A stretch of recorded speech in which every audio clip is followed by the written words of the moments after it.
fait, on vivait à Barcelone, moi et Sylvane, et il y avait une boutique semblable à Barcelone, et je me souviens de rentrer dans la boutique, et premièrement les odeurs en fait, et puis les couleurs, et c'était vraiment magique, et on est vraiment entré dans cette boutique en se disant « Waouh, ça c'est quelque chose, ça c'est une chouette vie, ça c'est un chouette boulot ». Salut, moi c'est Sophie, je suis confiseuse et nous sommes ici dans l'atelier boutique de Bruxelles. Le travail du sucre nous plaît parce que c'est à la fois un challenge, évidemment. Le sucre est un matériel très exigeant, très spécifique. Ça ressemble beaucoup au travail du verre, tout en sachant qu'on a peut-être moins de marge de travail dans le sens où on ne peut pas le réchauffer, ça refroidit assez vite. Ça requiert énormément de savoir-faire, beaucoup d'années de pratique et beaucoup d'instinct aussi. Ce genre de concours est important parce qu'en tant qu'artisan, on est dans le travail, on est dans le jour à jour, on est avec les clients, on est avec les factures aussi, les mails et tout ça. Et donc on n'est pas commerciaux, on n'est pas toujours des communicateurs, on ne sait pas toujours comment arriver aux gens. Et je pense que donner une visibilité à l'artisanat est fondamental. Par exemple, nous on fait des bonbons personnalisés, mariage, naissance, logo de société. Et c'est pas toujours évident d'arriver aux clients et de trouver les clients qui pourraient être intéressés par faire un bonbon personnalisé.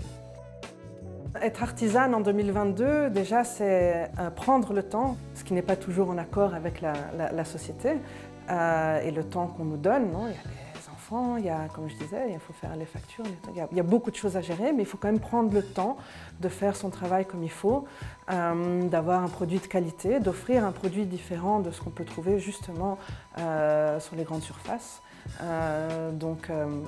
Oui, être artisane en 2022, c'est un challenge, évidemment.